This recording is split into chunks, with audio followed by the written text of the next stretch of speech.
Welcome to you all.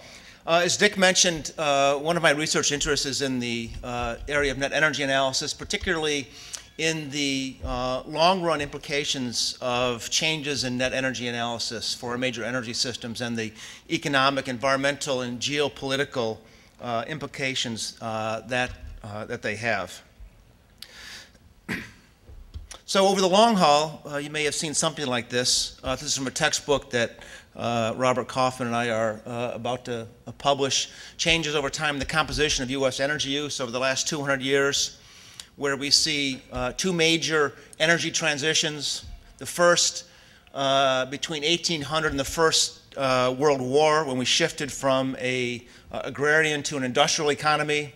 In 1800, 90% of our fuel came from animate energy sources, animal feed, feeding all the horses, doing all the work in the economy, and wood.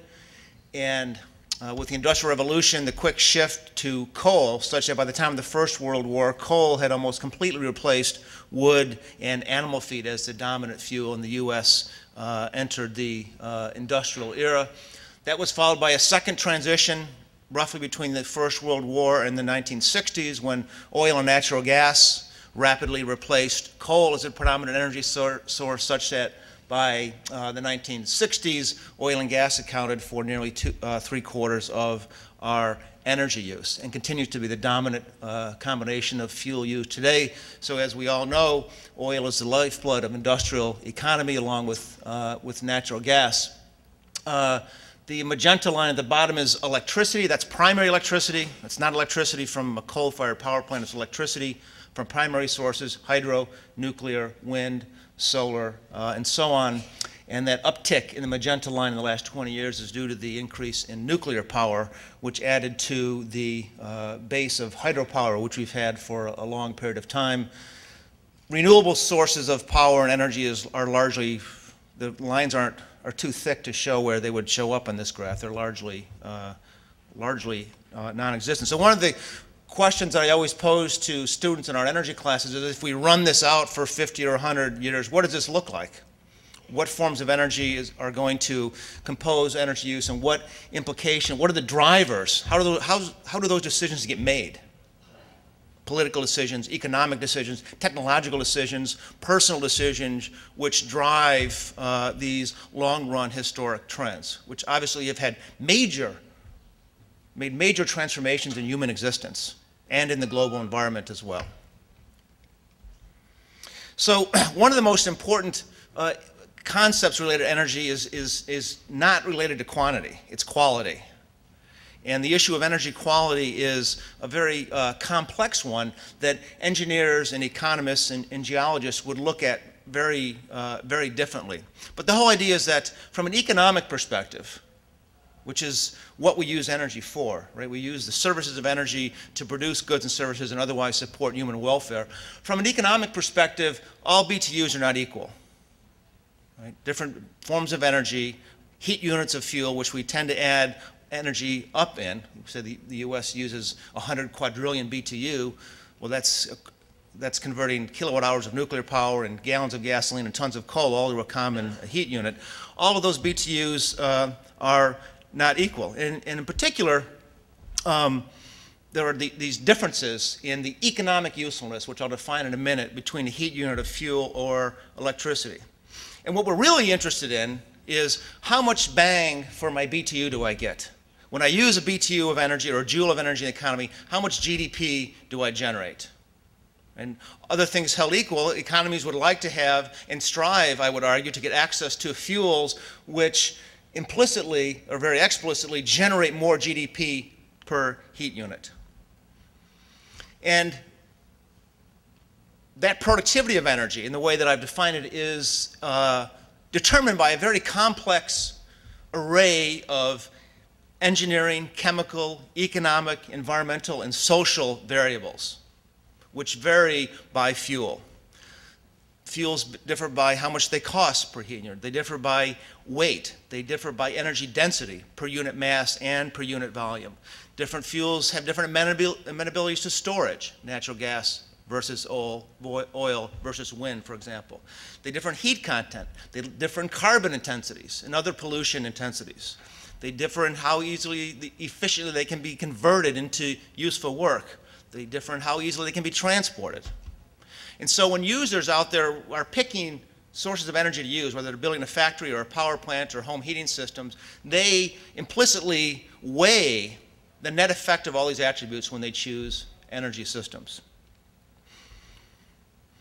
And I would argue that no single metric can adequately cover all of these, including net energy. And I've done some other work, rather technical work with Robert Koff and other people where we've looked at economic and engineering approaches to try and weight different fuels by these different attributes, and you come up with some very interesting and different perspectives of the role of energy in the economy when you stop adding things up by heat units, which is the easiest way to do it.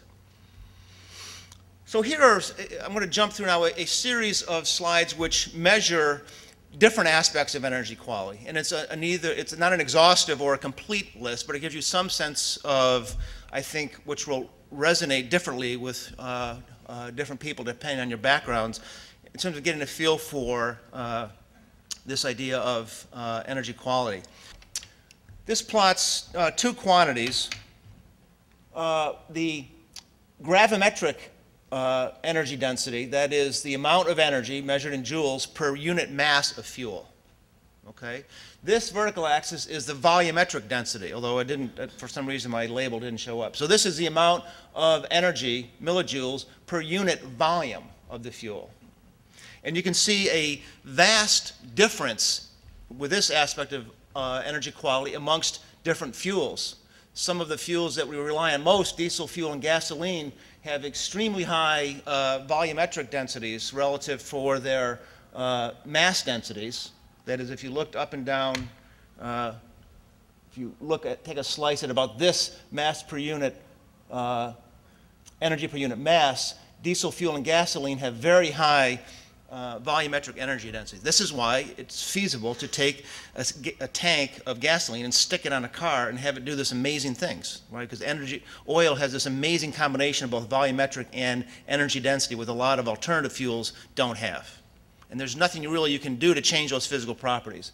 Here is the fundamental challenge with hydrogen. Forget about how you produce it, which is, of course, the fundamental challenge. It has this enormously low volumetric energy density, which entails great costs in order to put it into form and at a location at a particular point of end use where it's useful in industrial society the way we are currently configured.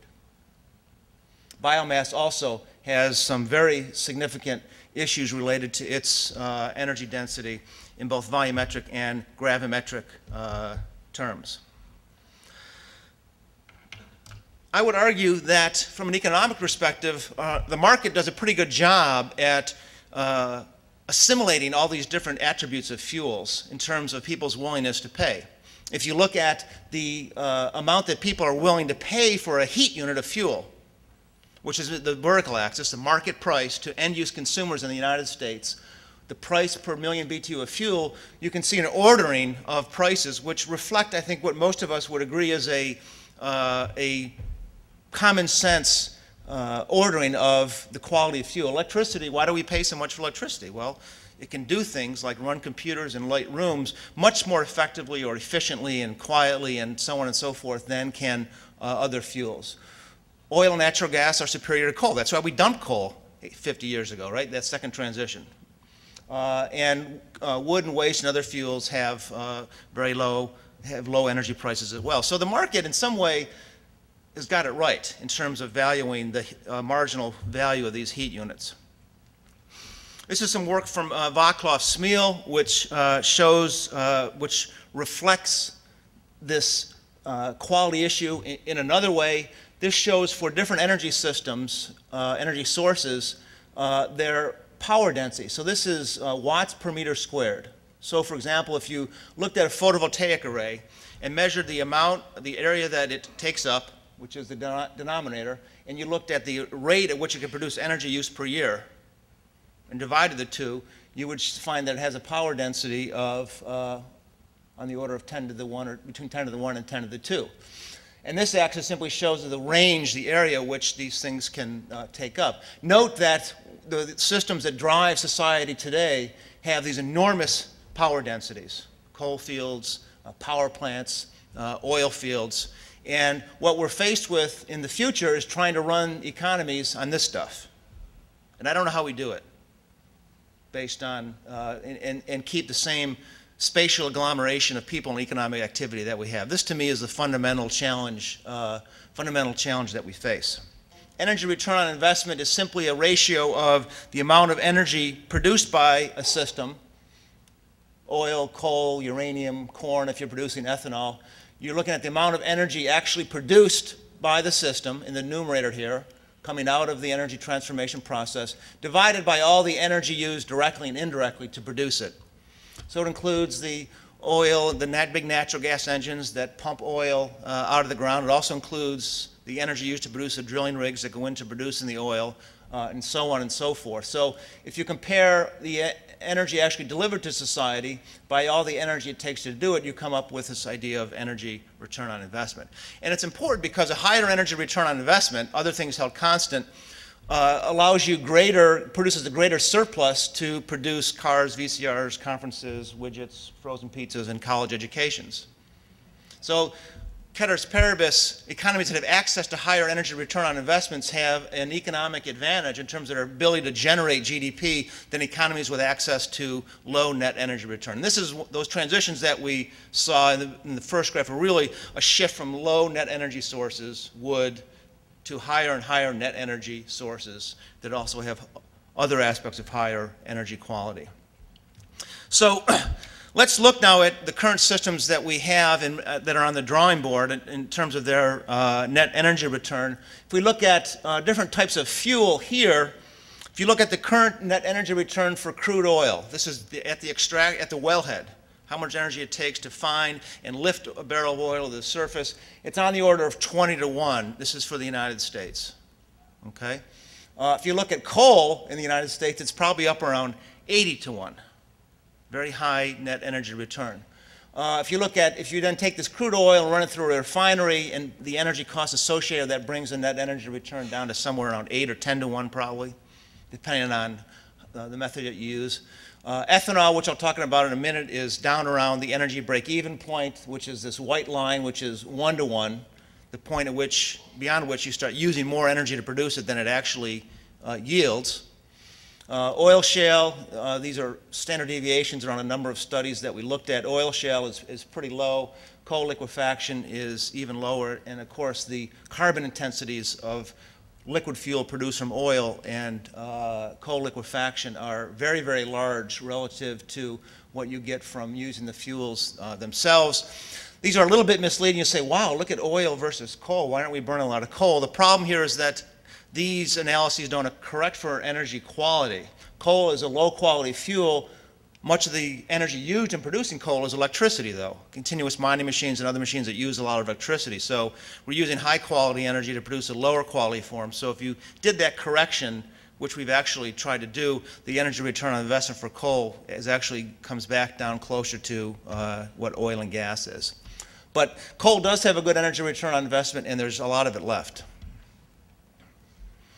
Here's the energy return on investment for electric power systems. This is some work I've done with Peter Enders and Ivor Kubashevsky here at Boston University, 2 graduate students and colleagues of mine. So if we look at baseload coal in the United States, so again, these are averages of studies and the standard deviation around those. Coal is on the order of 7 or 8 units of electricity out per heat unit in. Nuclear, there aren't a lot of good studies on nuclear, I have to say. So I'm not really confident in these numbers. Most of the studies out there are incredibly biased one way or the other. And most are from the 70s and 80s. We don't know what a new nuclear power plant built today really would have in terms of energy return on investment. It's probably much better than it was in the 70s or 80s. They run at 80 or 90% efficiency now versus 40 or 50 back in the 80s and so on. So we don't really know what nuclear power is. It's certainly probably lower than coal, but we don't know by how much. Hydropower is great where you can find it, except most of the rivers in the world have been dammed, so that's pretty much toast as a future energy resource, except for a lot of small-scale hydro, which could be very important locally, so don't get mad at me. I'm thinking globally here.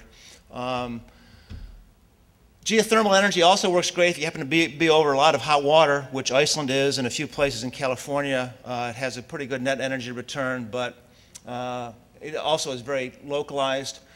We've done some work recently with support from ASPO and Dick Lawrence at looking at wind.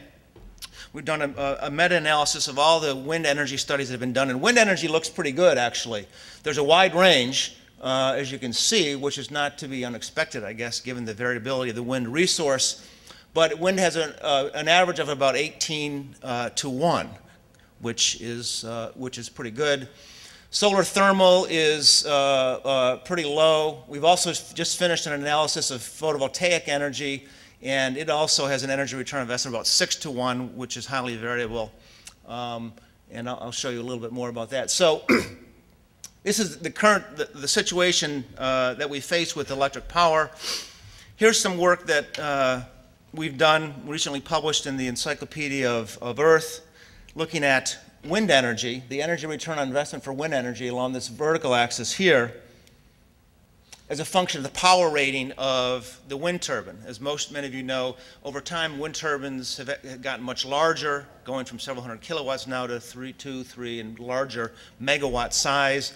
And what it does seem to show is overall, as you build these bigger turbines, you do tend to see an increase in the energy return on investment, which is probably not too surprising since these bigger turbines get up in the air higher, they get higher wind speeds, and the amount of wind energy, the amount of power you can generate increases as the cube of the wind speed for wind energy. So these modern turbines do look like they generate a much higher return relative to their smaller, earlier counterparts. So here we see technological change has probably improved the net energy return from wind power.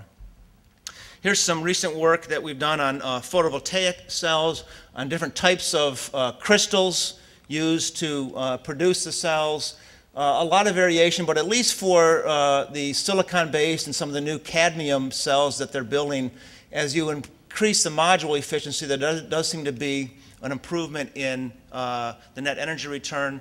The module efficiency, which is how much electricity you get out per unit of photon that hits the cell, and the efficiencies have improved gradually over time.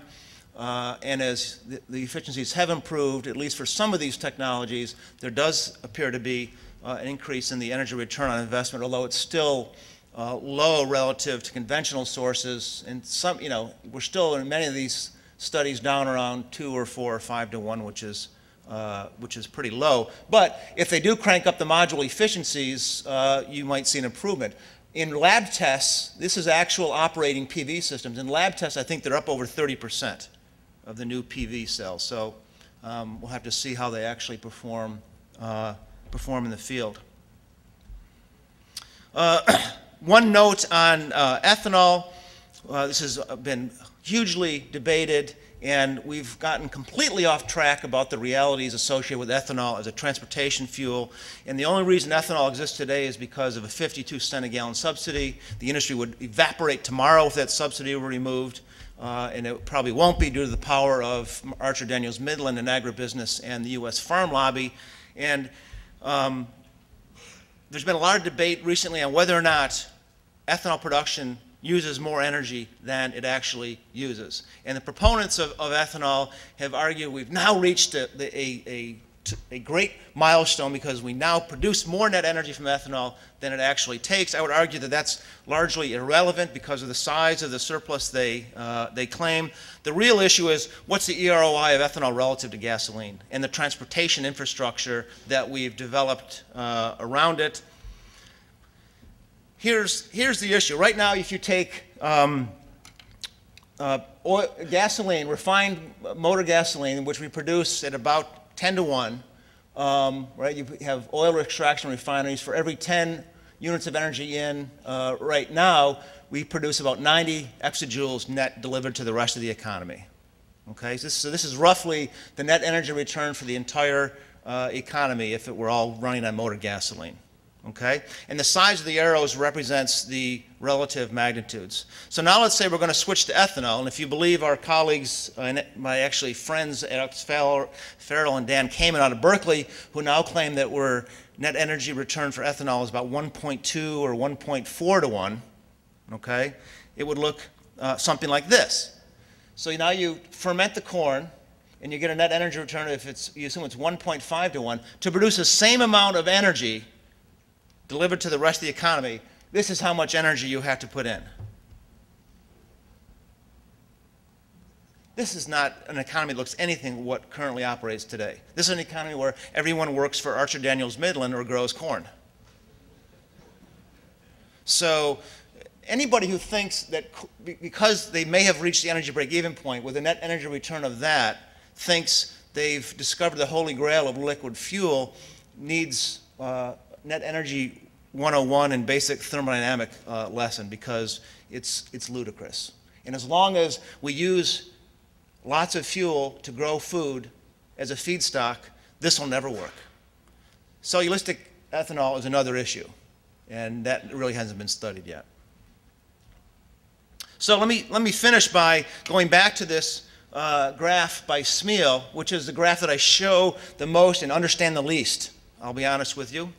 So now I've superimposed not only the producing sources that we have, but also the energy consuming sectors of the economy. So if you took, the John Hancock Tower or some other skyscraper and measured the amount of energy it consumes per day, per square foot of office, per square meter of office space, and measured its footprint on the earth, it would look something like that. And if you did that also for factories and industry, supermarkets, houses. So what's interesting about this is that our energy, our way of life, the spatial arrangement of people and economic and leisure activity has evolved to produce power densities, consuming densities that are within the same ballpark as the sources that we now use. So now the challenge that we ultimately face in a post-fossil fuel era is supporting this type of lifestyle with this stuff. And that to me is the most fundamental energy challenge that we face, because these fuels are inherently, many of them at least, have a much lower net energy return, in large part because they are so diffuse. You have to build a large material scaffold to collect solar energy or the products of photosynthesis and transform it and deliver it to a point at a rate at which it's economically useful. Or you got to change this. That is how society is structured and where we live relative to how we work, and so on and so forth. So anyways, I think that's an interesting graph to think about. And as I said, I don't fully understand its implications, but every time I look at it, it seems to be quite important. So conclusions. I think that referring back to Michael's great talk, his always gets your heart pumping, doesn't he? I couldn't agree more with his sense of foreboding about the increasing conflict that may be in front of us due to the fight over the remaining barrels of oil left in the earth. When the peak happens, it is important in some sense, but irrelevant in another sense. Fossil fuels, even in their depleted state, offer enormous advantages over many, but not all, conventional fuels.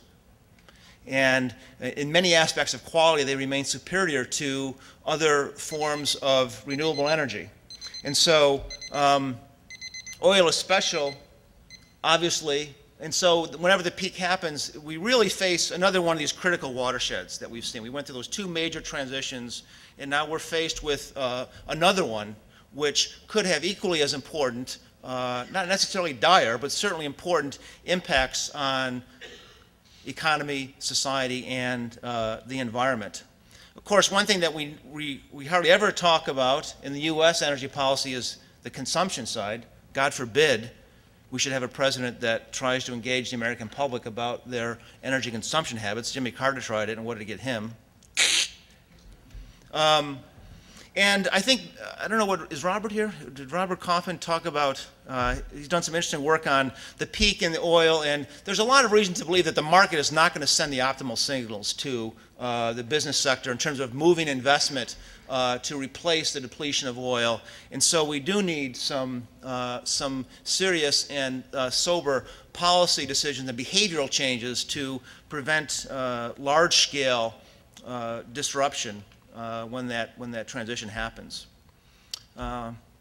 I'll skip that. So I just wanted to briefly thank ASPO-USA and Dick Lawrence, who supported some of this work. The net energy work on photovoltaics and the wind was done largely through their generous support. So I'll stop there, and thanks for listening.